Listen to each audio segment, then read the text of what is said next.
Welcome everyone. This is Zaagibagaang Live. Thanks for tuning in and joining us this evening. I know it always takes a few minutes for our feed to get started and for people to get logged on. I'm Jill Dorfler from the Zaagibagaang group, and you're turned into our Get Informed, Get Involved Watch Party series. As you do get logged on, if you can say hi to us in the comment box, that's helpful, and we can start to know that people are logging in and that things are going. Many of you have turned into these live sessions before. For those of you that haven't, I just want to share briefly about Zaagibagaang and read our mission statement. Zaagibagaang is a grassroots effort focused on governance and nation building. With our Anishinaabe teachings guiding us, we bring our gifts together and provide information and work towards Minabamadaziwin today, as well as for the next 7 generations. So our group has been involved in a variety of educational products, including our Zaagibagaang.com website, which has lots of resources, and also our Facebook page, which has these sessions, and our YouTube page as well. So please check those out, and if you haven't been keeping up with the series, you can get caught up there. All right, so I think people are getting logged on and joining us, so we are ready to go ahead and get started with the program for this evening. So, as I said, I'm Jill Dorfler from Zaagibagaang, and I'm serving as the host for this event tonight. We're broadcasting live, as we do, from Fond du Lac Tribal and Community College, and we appreciate the behind-the-scenes team here that's taking care of the variety of cameras, microphones, all the technical aspects. Thanks to everyone for helping us out with that. So our previous sessions for the Watch Party series have all been around the Minnesota Chippewa tribe, as well as our Anishinaabe values and teachings. And now we're moving into a new set of this Watch Party series where we want to learn about the governing structure of other tribes. Both things that maybe good things that we like, and maybe things that would be something sort of what to do as well as what not to do. So our session tonight is Models of Sovereignty from Our Relatives, the Oneida Nation. So like with the other sessions, in a few minutes here, I will turn the floor over to our guest and allow her to share some about the Oneida Nation and their governing structure over time, and then we'll get into some contemporary issues, and we'll also be taking your questions. I'll call for questions in about 20 minutes or so, but if you have a question before that, definitely feel free to type it in the comment box. That way I'll be set up and ready to go. We will take as many questions as we can. We plan to wrap up right about 7 o'clock, and also gift card drawing towards the end of the session, so stick with us. All right, I want to say miigwech to Rebecca Webster for being here at Fond du Lac tonight and joining us and being willing to share some of her knowledge on the Oneida Nation. Becky and I are actually colleagues at UMD, so I appreciate her taking the time to be here tonight. She has knowledge from growing up at Oneida and her participation in the tribal government, as well as her teaching at UMD. So Becky, I'm gonna let you introduce yourself and give the floor over to you. All right. Saguli swagweg, kanyet de gelu nyunget sungwehuene, Becky Webster nyunget oslunige, wagwaho ni wagit to load, oniote aga ni wakahunjot, the lunkoane ni wagenyu. What I said is, hello everybody, my name is Ganyet de Gelu, which means snow scattered here and there, trying to protect the land. My English name is Becky Webster. I'm Wolf Clan, I am Oneida, and I grew up near Duck Creek, Oneida, Wisconsin.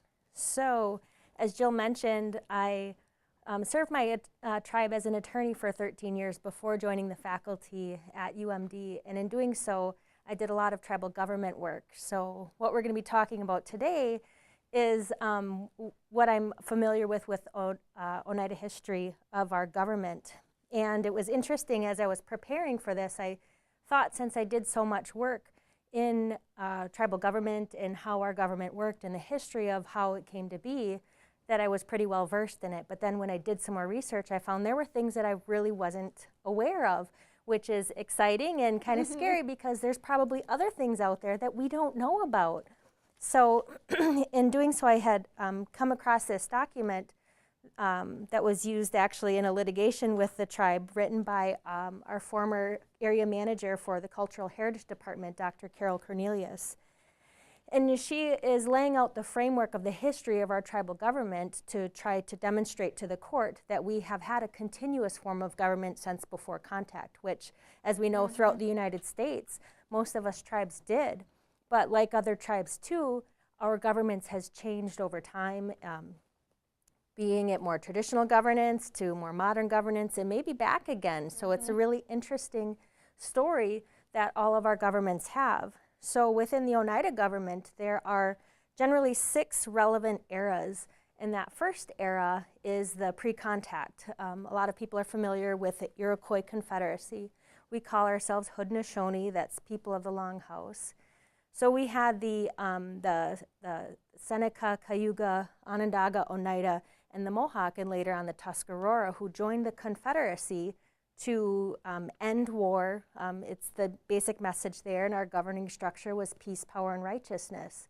And even before contact, we were living in longhouses in our rafters. The way we said is we want to extend our rafters for anybody that wants to join us. It's kind of an interesting thought experiment. What would happen, what would it look like if contact was delayed by 100, 200, or 300 years? How many more tribes would have come under those rafters and joined us? And then what would our governing structures look like? Then it would be a really interesting thought. And then after contact, of course, many tribes have had really devastating effects with colonialism and the different things that had been taken from us. We were heavily Christianized and formed different factions. And I'm sure a lot of our communities have different factions even today, and that's nothing new either. As far as the Oneida people, when we were still in what is now known as the state of New York, we had different parties. There was the First and Second Christian Party, the Orchard Party, and the Pagan Party. And we followed Christian missionaries to Wisconsin for an Iroquois utopia, right? We were, there's different stories. We were forced over, we begrudgingly went over, but the situation on the East Coast at that time was not very good. I mean, they were burning our villages, killing our people. Alcoholism was rampant throughout the communities. So we really wanted to escape that and come to Wisconsin to preserve what we could for our future generations. So during that time, we still had our chiefs that were signing treaties, and we were still exercising our self-governance. One of the things that was really interesting that I found out is that in 1897 to 1902, right after the General Allotment Act, is that we moved from a chief system to an elective sachem and counselor system, an elected system. And I wasn't previously aware of this. So in 1897, we held elections, and we actually adopted a written constitution in that year. So I now have one of our tribal historians looking for this constitution. I'm sure other people are aware of it.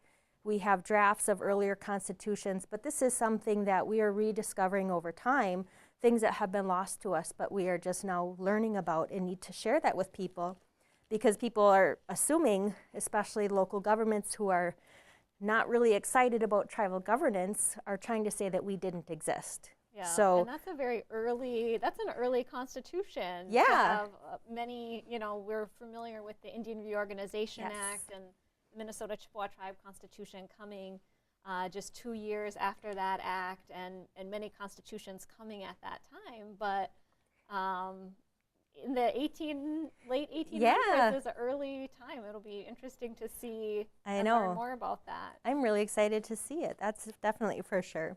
And at that time, too, those elected officials were protesting the General Allotment Act, so they were very active about the different things that were happening at the time.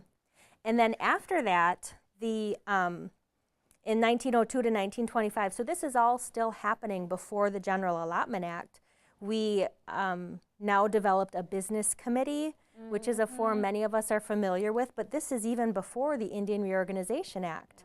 We created an election board and elected new positions, including inspectors, clerks, and ballot clerks. So all of this was happening at that time. And also one of the exciting things that happened here is that we had a treaty. Many of the tribes in the Haudenosaunee Confederacy had a 1794 treaty where the federal government continued to pay out annuities. Well, the federal government didn't want to pay these out anymore because it cost more to administer it than they actually paid out. And they said, can we just buy you out? And the elected officials at the time here said, no, we don't want to be bought out because we want you to continue to honor your treaty. Right. Well, and I think they're making a point about relationships at that time, Yes. which is how many Native nations were thinking about relationships and treaties as a kind of ongoing relationship that had to be renewed. And from the American perspective, it didn't have that same kind of weight, and they just wanted to do away with it and buy people out and get it done. And that wasn't the Native concept. Definitely, yeah. I mean, we have a long memory. Exactly. And then the fifth era, this was really exciting, 1925 to 1934. So right before the IRA, there was a reinstallation ceremony where we reinstalled the chiefs that Oneida held as part of being a member of the Haudenosaunee Confederacy. So we had, the Oneidas historically had 9 chiefs, 3 for each of our clans, the turtle, bear, and the wolf. And we had sub-chiefs, and they were selected by the Oneida Indian mothers at the time. So it was still like the clan mothers selecting them, but, and in the media, they were describing this as an Indian Renaissance. So that's exciting at the time to think that we were not really fully being assimilated like the federal government wanted us to be. Is that no, we were reinstalling our traditional forms of government and wanting to recognize that the benefits of those. Because a lot of us are aware in 1988, I believe, the Congress passed a resolution that recognized the importance and the significance that the Haudenosaunee people gave to the founders of the Constitution. Ben Franklin, talked a lot with the Haudenosaunee people and recognized, and he said, well, if these savages can have this sophisticated form of government, so can we. And they borrowed a whole lot of our concepts to make that Constitution happen and the way that the government is set up. And so for us, we're recognizing too, well, if it was successful before and if they thought it was so great, maybe we need to reinstall that here. So that's what was happening. And then the IRA came along, right? Interesting. Yeah. So the IRA came, and the federal government went to different reservations to ask about, do you want to accept this IRA? There were a whole lot of tribes that said no, and throughout all of time, we had different factions in the community, and we did have a vote. It was 681 to 126 to support the IRA, but 2 very prominent factions boycotted the vote. So they didn't even come to the vote. So it would be really difficult to tell what would happen if all of those people came, because they were saying, look, we've reinstituted our clan system. Everything works now. Why do we need to go to this Constitution that somebody else wrote for us when we can be doing things the way we had? And we're continuing, just like a lot of other tribes, under that IRA Constitution that people gave us. Yeah.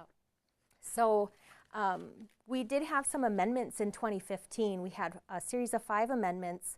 A couple of them were minor, and then a couple were more major. We changed the voting age from 21 to 18. We changed the date that we had to hold semi-annual and annual meetings, because it said the first Monday of the month or something. And it was specific. It was very specific. Yeah. We changed the name of our tribe. We were the Oneida Tribe of Indians of Wisconsin, and now we are Oneida Nation. We removed the Secretary of the Interior from the vote, from future amendments to that. So that was really the biggest one there. And then I'm forgetting the 5th one. I might remember it later. But that Secretary one, that was the biggest one. So now, if we want to change things in our Constitution, we can just do that ourselves. We don't need to get the Secretary of the Interior to approve what it is how we're going to be governing ourselves. Right, or So- to run the election, a secretarial election or anything like that. You govern under your own processes, and the tribe makes its own Yes. decisions. Yeah, so we Yeah. don't have to come to some semi-consensus and then send it to the BIA and say, would you accept this Right. or not? And that whole back and forth was really troubling, even though we only had those 5 amendments go up. So, yeah.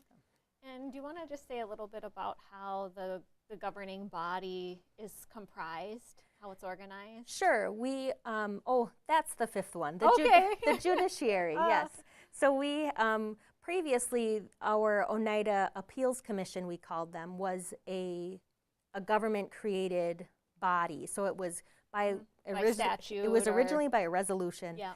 And it kind of sat as a resolution for a while. So that was the changes. We had an Oneida judiciary as a separate branch of the government. But then our other branch, like so many tribes, the executive and the legislative are one body. It's the business committee. Even It today, is still. Yeah, okay. for now. For now. So that's the way it's set up. But we also have what we call a general tribal council, and that's any tribal member, 18 or over, that wants to come during a duly called meeting, and they have a whole lot of authority during those meetings to, make decisions that affect the future of our nation. So, yeah, those are pretty interesting lately within the past, I'm not quite sure, maybe 10 or 12 years or so, where we actually pay our tribal members a stipend. So we'll have a room of 1,800 tribal members making decisions for our community, and it's good because you have so many people involved, but at the same time, it's hard to have a discussion with that many people. Yeah. How do you keep things on track? Yeah. And then probably also a little bit of a question of motivation. I understand you want to honor people's time, but also is everyone there? And for people who can't be there, are these issues that should be voted on at the ballot box where everyone has more access? So I can see, I know, and so about 1,800 people maybe in a room, and how many people are citizens of the Oneida Nation? 17,000. Yeah, so so even though 1,800 is a lot of people, it's still not, in a way, not that many of the population as a whole. So, interesting. Yeah.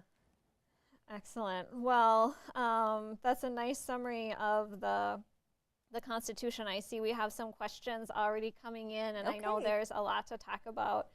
And one of the first questions we have is about citizenship or membership, which is not surprising. This is a big issue for all tribes to think about who belongs and how should citizenship work. And we know that the U.S. has had some influence and involvement bringing in the idea of blood quantum into our communities, and that being accepted and codified in a number of constitutions.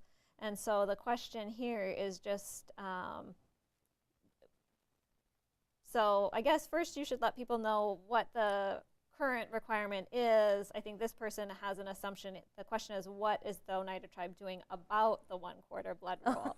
So it's revealing this person knows that there is a requirement, but I'll let you. Sure, we do have a 1/4 Oneida blood quantum requirement, but it doesn't count Oneida that are still in New York, and it doesn't count the Oneida people that are in Canada. It's only Wisconsin Oneida blood. Okay. So we've even cut off our own people. So Which is pretty common among tribes that have a blood quantum rule. Typically, it's the reservation only often, even though the Minnesota Chippewa tribe has the same thing. It's the 6 nations that make up the Minnesota Chippewa tribe. All of that blood is counted, but there are Anishinaabe people, other Red Lake in Minnesota, many tribes in Wisconsin, Michigan, and Canada.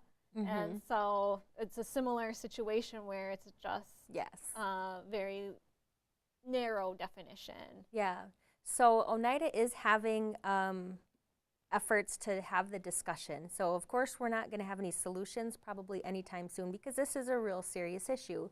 But we have a Sustain Oneida group that is led by an individual from our community who I'm not sure what is, John Danforth. Works for the enrollment department, I believe. if he's watching or somebody's watching, I'm sure they'll correct me, but what he's trying to do is get the community to have the conversation, you know, whether it be at an organized event or just by putting questions out there on Facebook to get people to talk about this. Because when we look at our projections in the future, if we have maintained this 1/4 Wisconsin Oneida blood quantum requirement, we will eventually come to the point where we will have no more eligible people. Right. Because of the rate that we intermarry with other people and just over time. And that is the plan. That was the federal government's plan the whole time. It is planned mathematical extinction.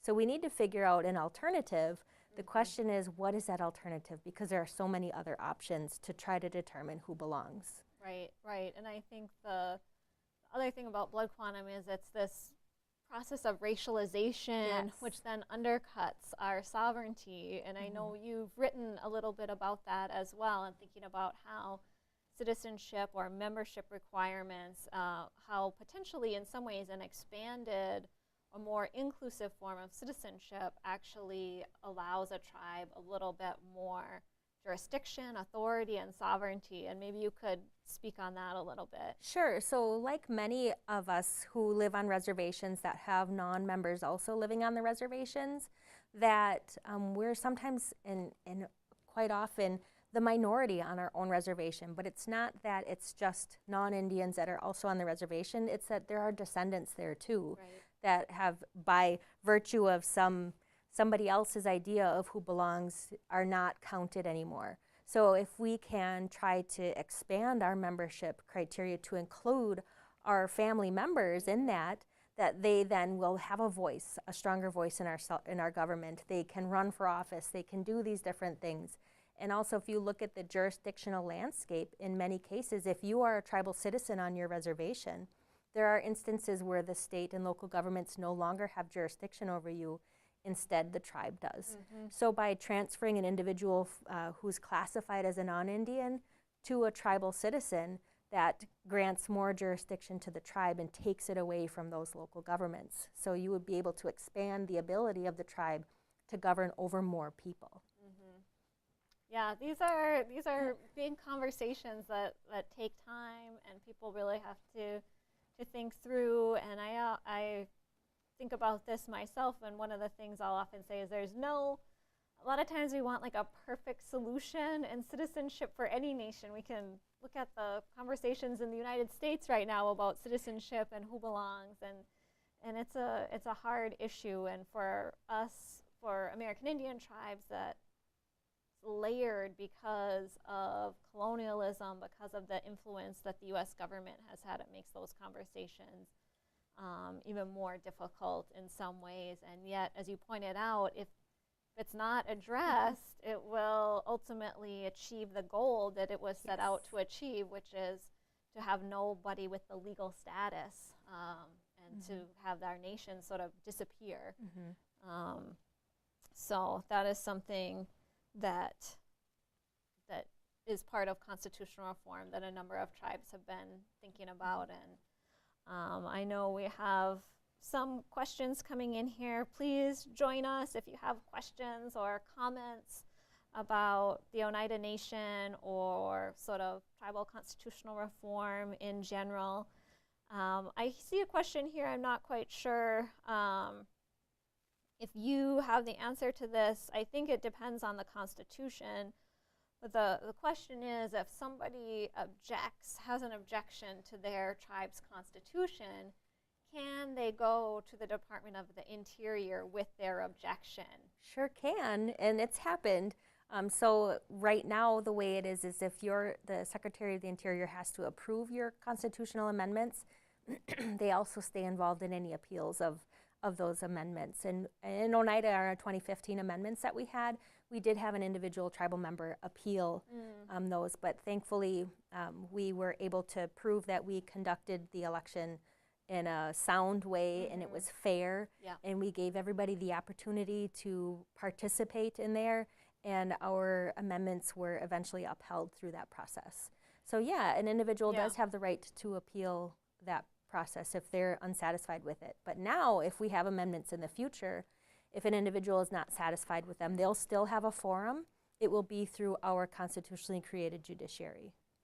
Yeah, Yeah. excellent. Yeah. I think that is, I think something that when we talk about removing the Secretary of the Interior, because the Minnesota Chippewa Tribe Constitution mentions the Secretary of Interior quite a bit. Yes. And so one thing that sometimes gets voiced as a concern is, well, then who can concerns go to? And I think that would have to be addressed in the Constitution itself, to have a court system that would take those questions. So it would be our own form of judiciary rather than the external body of the United States. So Yeah.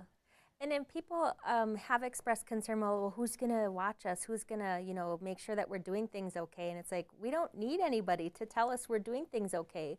We are a sovereign nation. We get to decide that for ourselves. It's kind of like the idea of if somebody in the United States doesn't like the way things are going, they're going to go tell Canada. Like, no, that's just not how things work. Right. We have to build our institutions internally so that we can create fair processes and protect due process of all of our individuals. So if there's a concern with the way something is happening, we need to make changes from within, not go to the federal government to have them make the changes.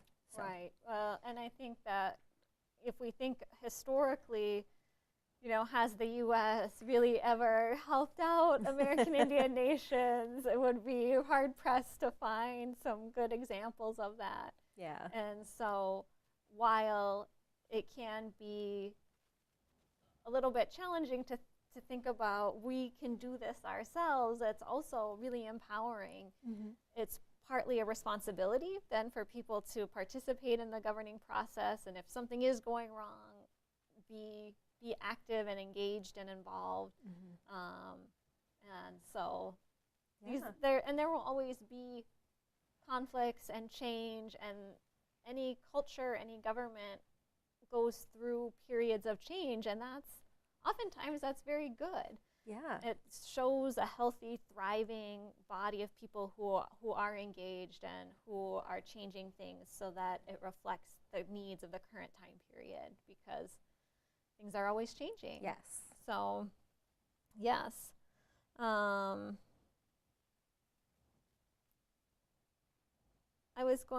come to the question on the iPad here in a minute. I wanted to connect back to constitutional reform and constitutions in general. And I know that with some of your teaching, I believe you have an assignment where you have students go through tribal constitutions and kind of do a compare and contrast on different issues. And I think that's something that it's really valuable and useful. And as tribes think about constitutional reform, as the Minnesota Chippewa tribe thinks about it, it's something that's exciting, but it can feel a little overwhelming. And I'd be curious if you would talk a little bit about the process for how your class does that, because it could definitely be something that people might want to do on their own, or our delegates might want to do. So I teach a tribal operations class, and what we do is we look at the government structure within an organization, and the place to start for that is our constitutions, because that's how the basic framework for our government works, or that's where it's laid out. So what we do is we create a matrix, and we have everyone upload their tribe's constitution into this shared Google folder, right? Yeah. And then we have a spreadsheet in there, and we put everyone's constitution in there, and then we say, what year was it adopted? Does the Secretary of the Interior have to approve your amendments? Have there been amendments? How does it define membership? How does it define territory? How many branches of government are there? What does your citizenship look like? Yeah. Are there districts? And some of the feedback that I get from the students is that a lot of times, even though they work for their tribal governments, never really sat down to read what their constitution is. I mean, what occasion do you have to, I'm going to just, sit down and have a coffee and read my constitution? It doesn't really come up a lot. Yeah. So they were really thankful for that opportunity and surprised to see how similar our constitutions really were, because they weren't something that we wrote for ourselves if we have those IRA constitutions. And they're very similar. And they're just, a lot of the students are just sad to know that we're operating our tribal governments under a system that somebody else gave to us. and it doesn't reflect who we were as a people or who we are as a people today. Right. So, and it's especially frustrating when you look at the way the federal government itself was formed by borrowing ideas not only from the Haudenosaunee, but the different tribes that they came in contact with. So our ideas and our ways of government were good enough for the federal government to be formed based on that. But when it came time for us to adopt a constitution that they wanted us to adopt, it kind of looks like a Boy Scout charter. It's really not set up to be a true sovereign government, something that you would govern your people with. Right. It was more of like a club. And everything in there that we did that was of significant importance needed the federal government's approval. So it really wasn't ours, and we couldn't change it without getting the federal government's approval. Yeah, so it really, you can see how it has really backed tribes into a corner, and this is a pattern. Like you were saying, your students kind of discovering that this isn't just their tribe, it's actually many tribes across the country that have these IRA-era constitutions that have all these similarities. And also when we think about governments and how they should work, they should be reflecting the value and the culture of the people, and that's often what we think makes a strong government when we have what we call in our research and in the academy cultural match, right?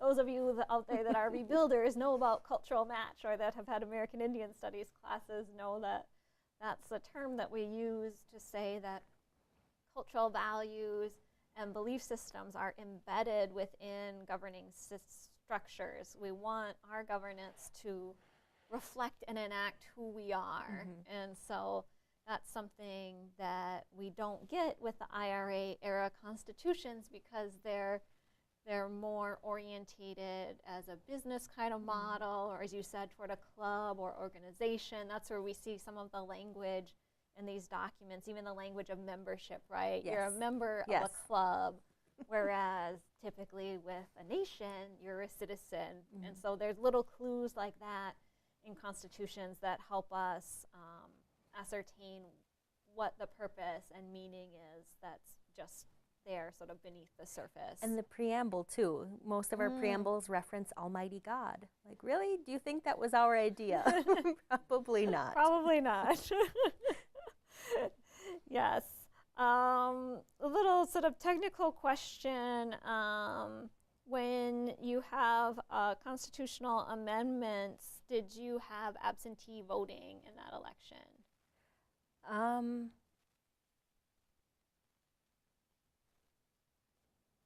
I don't believe so, because you had to still present yourself at the polls. I believe. I don't exactly remember now. Yeah. I remember talking about it, but for our elections now, like the business committee or different boards, committees, and commissions, we do not have an absentee ballot system. So I'm not sure if we had that system but I thought when we registered to vote, we may have sent something in the mail, but I remember when I actually voted that I went to the polls to vote. I believe so, but I could be mistaken. Yeah. And that's something that comes up often, is a question about how elections should be conducted and what is the most fair process. Typically, we want to get as many people to vote as possible, but then also sometimes decisions are made that maybe knowingly or unknowingly that restrict voting. Yeah, and it goes back to the membership criteria itself. I think it's a resource issue, because I think people are worried that if off-reservation people get to vote, that they're going to not vote in the interests of the community anymore, and they're going to somehow do something dangerous. I think that's the common fear. Yeah. And also, if you open up membership to like descendants, or just change the membership roles entirely, people are worried that where's my per cap going to be? You know, what about my other resources? The resources are already scarce, they say, and they're going to be worried that they have to share that with more people now. But I really have mixed feelings about how all of that goes. I don't think we should define citizenship based on what we are entitled to receive from the government. I think we should define citizenship based on what our responsibilities are as community members and what we can give back to the community. What can we contribute, not financially, but just as individuals, the way that we did before contact. We didn't stand around worrying about what we were going to receive from the tribe. We worried about what our role was as a responsible community member. Yeah, so going back to a more holistic view of citizenship, I think for many people, like you said, today membership or citizenship is for some people connected to resources, reflecting a Western construct of citizenship, whereas an Anishinaabe or an Oneida construct of citizenship would be flipped entirely into responsibilities versus rights. When we think about the U.S. and the way the U.S. is constructed, it's often we would describe it as a rights-based government, whereas for most American Indian nations, we were responsibilities-based. And so there is, I think, a desire on the part of many people to return to these practices that worked so well in our communities since time immemorial. And if you think about the time period of Western contact and even the really short time period in a lot of ways that we've been under IRA era constitutions, that's just a small blip on the bigger picture of history. And so as we think about ways in which we want to decolonize, bring back our traditions, bring back our values, that's all a part of that process. So let me see, we have another few other questions kind of coming in here and a number of comments. Another specific question, I don't know if you'll remember this or not, what percentage of eligible voters cast a ballot then? I don't remember, but I do remember that it was within the specified parameters. So, because you do have to have a certain percentage of eligible voters that register and then a certain percentage of those that actually come up to the polls to vote. So there's the danger in the secretarial election that you have more people register and then people don't actually come to the polls and vote, and it's not a valid election if that happens. Right. But I don't recall the exact percentages. Yeah, no. that's okay. So, and I think this has come up before as well as far as how is eligible voters defined. That's been a long-term discussion within the Minnesota Chippewa tribe, and so the way the Secretary of Interior secretarial elections have been run, my understanding, the way the regs are written is that eligible voters is determined by those that register to vote. Whereas I think for a regular person, if you said eligible voters, they're thinking everyone over the age of 18 is eligible to vote. And so I know that for the Minnesota Chippewa tribe, within the last couple of years, the tribe has said, the Tribal Executive Committee, I believe, has passed a resolution that said, we want to interpret that 30% is typically the threshold. 30% of eligible voters must vote in order there to be a valid election. They would prefer to interpret 30% as 30% of those over the age of 18, which would be a lot of significant turnout, because we typically don't see we've never seen a turnout that high, in fact, in history, and probably the same for the Oneida Nation. And I think there's a variety of reasons for that. One is the challenges of voting, especially in-person voting, that requires people to be available on a specific day, to have transportation to the polling place, to not have family or work interfering with the possibility of getting to the polling place on that day, and a lot of effort on the part of an individual compared to other processes, mail-in ballots, which are a little bit easier for people to manage. And so there are a variety of questions and concerns that come around when we think about voting and who's actually eligible to vote. And I think in an ideal world, we'd have 100% of eligible voters voting. And as we move towards governing structures that people identify with more, that are more culturally connected, I think that would also bring people, increase their desire to want to participate in the government. I think for many people, the structure as it is now, they feel unhappy with it and they feel it's not working, and that leads to not wanting to make that effort to. Well, I think the conversations we have are so abbreviated. We don't give these issues enough time to talk about because a lot of our traditional governing structures involved consensus decision making, consensus building. Right. That takes time. That's not going to be done in a 2-hour meeting. You know, it takes time to be able to get to that point.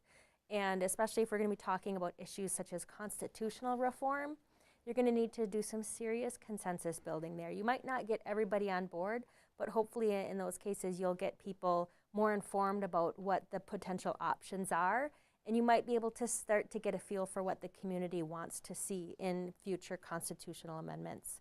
So yeah, that process takes time and it's not going to happen overnight. Right, yes, yeah.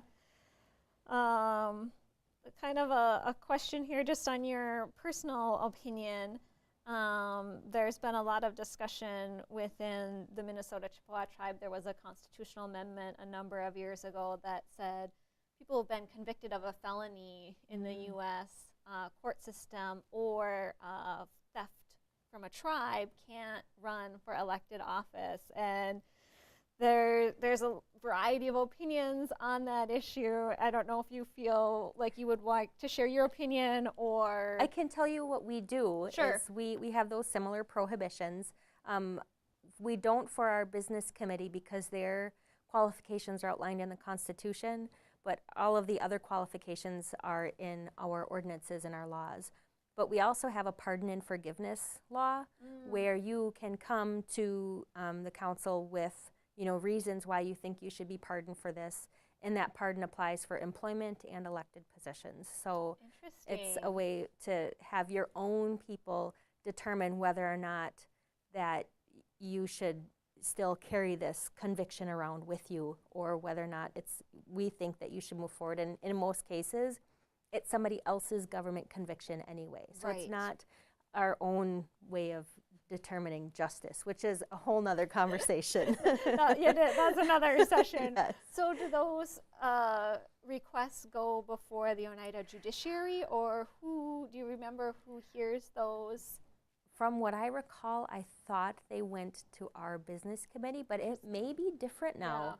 I really stopped following it after quite some time ago, so I'm not quite sure where it goes. I just know that we do have a process where we're heard in front of our own people. Forgiveness, expungement for the purposes of running for elected office and employment within the tribe. Yes.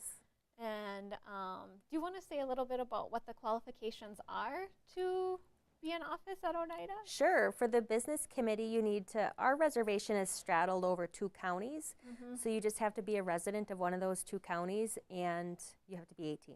Oh yeah. Is there a time period for residency? I don't believe so. So I think at the time when you apply, you file to run. when you file your candidacy papers, I believe that's when, and then they verify that that's either in Brown or Outagamie County. So that's really the only qualifications for that. Yeah. Interesting. I think there's some ideas that there should be lots of qualifications for elected officials, and then there are ideas that there really shouldn't be these qualifications, that really the people should decide, and it's up to them who should be elected into office. And even though we teach at an Institute of Higher Education, just because somebody has a college degree doesn't mean they know more about a certain area and especially the traditional knowledge. How do you weigh that, or what does that look like? So if we have somebody who has traditional peacemaking skills, but maybe doesn't have a degree yet, they might be somebody who would be a great judge in our community, but because of certain qualifications, then they might be screened out. So there's different things to think about as far as that goes. Yeah. Excellent. When we also, with the judicial change at Oneida, can you talk a little bit about expansion of jurisdiction, and has Oneida been doing any prosecutions under VAWA? Maybe we'll say what VAWA is as well for those watching who are unfamiliar, but VAWA is the Violence Against Women Act, which has been was originally authorized with a lot of bipartisan support, and then over time it's become more controversial, but there have been provisions added to that act for tribes to prosecute when it comes to a very narrow little piece of domestic violence issues. We know that there are serious issues with violence against American Indian women that's committed by many people, but proportionally most of that violence is committed by non-Indians, and therefore those non-Indians don't fall under tribal jurisdiction. So the recent reauthorization of VAWA includes the ability for tribes to prosecute those intimate partners who commit violence against. So it's not if a stranger, non-Indian stranger commits it, it doesn't. So it's very specific. But has Oneida done any? Not yet. Not yet. Do you want to say a little bit about why? We just are still working on our internal capacity for those types of issues. There's a lot of areas that we want to work on, but there's so many areas. Like, which do you pick to work on first, second, or third, and to try to prioritize? Currently, we don't exercise any criminal jurisdiction in our judicial system at all.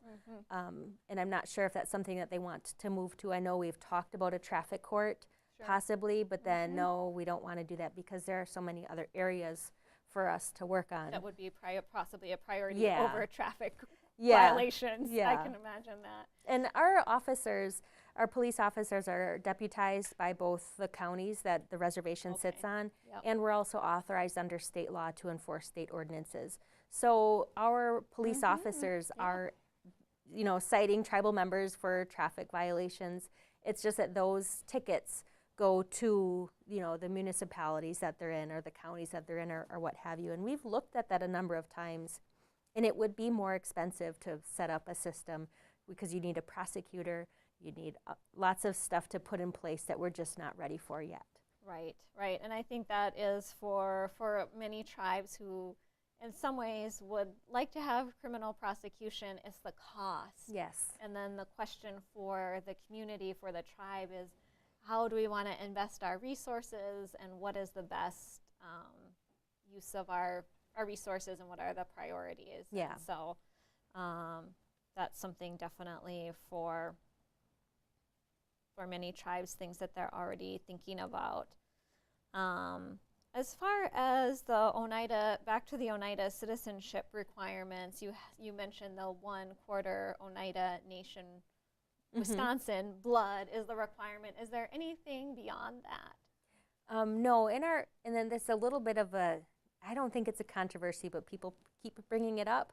Our Constitution says that we're looking at the base roles, and at the time the Constitution was adopted, or the amendment was inserted in there, that your parents had to be residents of the reservation at the time of your birth. But it also has a second section in that article that says, and the membership can create an ordinance to discuss future membership. So in our current ordinance, it doesn't say anything about residency. So it's really just the blood quantum requirement that's in there right now. So that's how we define our membership. Yeah. And I believe you said about 18,000 members? 17, 18-ish. Okay. Yep. I know sometimes we have people jumping in and joining us, so that's excellent. I think I'm caught up to date here. We have a few minutes left, so if there are other questions or issues that people want to ask about, I'll keep an eye on the questions that are coming in, but maybe you can comment as well, just because of what you've studied and the work that you've done, seeing how some tribes have gone through the process of constitutional reform. Minnesota Chippewa Tribe is looking at that process right now. From what you know and have studied and read, are there some tips or things that could, this is a a complicated process.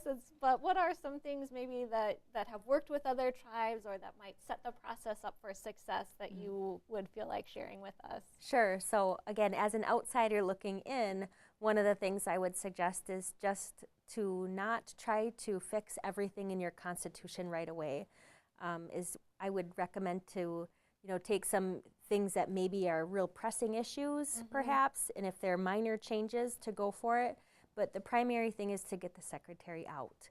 So if you take that secretary out of your election, then the next step is to go back to your community and have more in-depth conversations about what do you want the future of our structure to look like? What do you want our constitution to feel like, to be able to have that cultural match in there? And by doing that, once the secretary's out, then it really is up to that community to decide how to do that. And you don't need to go back to the secretary and say, is this going to be okay? How about this? Are you going to approve this if we put this in here? You don't need to worry about that then. And it really can be just that community's decision. Yeah, excellent. Thank you. I think that's very helpful because that's something that is being discussed as a part of the process right now because, historically, while currently the process of the Bureau of Indian Affairs and the Secretary is really kind of hands-off with tribes, historically it was so much more hands-on. So we know, for example, with the Minnesota Chippewa tribe, how we got the blood quantum requirement for tribal citizenship was only after the Tribal Executive Committee had several times passed resolutions on lineal descent, and they were rejected by the secretary. And so that went on for quite some time, and now many tribes have removed the secretary, and then, like you said, then they're able to make really a broad array of changes that is in line with what works in the community. And so... And we've had a situation where they were very hands-on with some of our ordinances, like under the Hearth Act. And I'm not going to remember what that stands for, but it was the law that allowed tribes to pass their own leasing laws, where leases on trust land would no longer need to be approved by the BIA. They would just need to get recorded at the BIA. And when we created our law, we had a back and forth for several years before we were able to get ours approved. So they were very hands-on with what we were going to be having in our own tribal ordinance. Yeah. So it really depends. You never know. The moral of the story is the Bureau of Indian Affairs, you never know. Yeah. Hence, excellent. I think I have time to move one other question up to the top here. The preamble, I think this is referring to the preamble of, two questions here. How did the Oneida tribe change when the Secretary of Interior was removed? That we just did in 2015. Yeah. So we're talking now, having discussions, nothing formally yet, but trying to gather community input again to see what we want those future changes to look like. So that was the first step. Yep. Now and we're working. And let me just clarify, the Secretary approved the removal of the Secretary. I think that's something that seems a little weird to people, but that's how it works. In order to get them out, they have to approve, but they did. They did. And they have with other tribes as well. So again, we don't know, but we could anticipate that if the Minnesota Chippewa tribe did that, would likely be approved because we've seen that pattern. Yes. Yeah. So, and then a general question about due process. How is due process recognized within your Constitution? I'm not sure. We might not have enough information related to that question. There's also questions when it comes to citizenship often about the Indian Child Welfare Act, which is something that comes up pretty regularly. And has your tribe done anything in part? Does your tribe ever try to enforce the Indian Child Welfare Act on descendants? Do you know about that? I have remained blissfully oblivious to Indian child welfare issues. When I first started, when we were trying to figure out which areas I would work on as a new attorney, I sat in on one of the cases, and no, that was not an area that I would be able to work on. So I don't know much about how that works. Yeah, that's all right. Yeah. And your expertise and work has been on land issues Yes. and very in detail on Yes. land issues, more than we necessarily have any more time to get into this evening with. Thank you so much for Yes. sharing and being willing to answer and give your opinion on a broad array of questions. It's really excellent for us to have an opportunity to learn about other tribes, what they've done, some of the similar challenges, and so that's very helpful to us. And now we're at the time for gift card drawing. Right. And so I'll ask you to choose 4 numbers of your Oh, liking 4 numbers. between Okay. 1 and 29. Okay. I will pick 4, 21, 13, and 14. Wow, 4, 21, 13, and 14. Yes. Thank you to my colleague Lorna Legoo, who will be handling the processing of that on her side. Thank you to everyone for tuning in with us tonight. I see, because there's a little bit of delay, sometimes question coming in here at the end. And you can always re-watch once we get the video uploaded to YouTube. We've talked about the Secretary of Interior being removed, and that, in fact, that doesn't leave the tribe vulnerable, but that strengthens the ability of the tribe to exercise its sovereignty as long as it has processes in place to deal with potential conflicts and challenges. And so we will ask you to tune in with us again next time. We'll be back here on May 22nd, and we'll be learning from Pamela Johns about the Red Lake Nation. They've been going through a constitutional reform process for a number of years and now have a draft constitution that they're vetting with their community, and she's going to talk with us a little bit about the current constitution as well as their proposed constitution. So we look forward to seeing you all back live again at that time. Ikawabamin. Nonogiwa.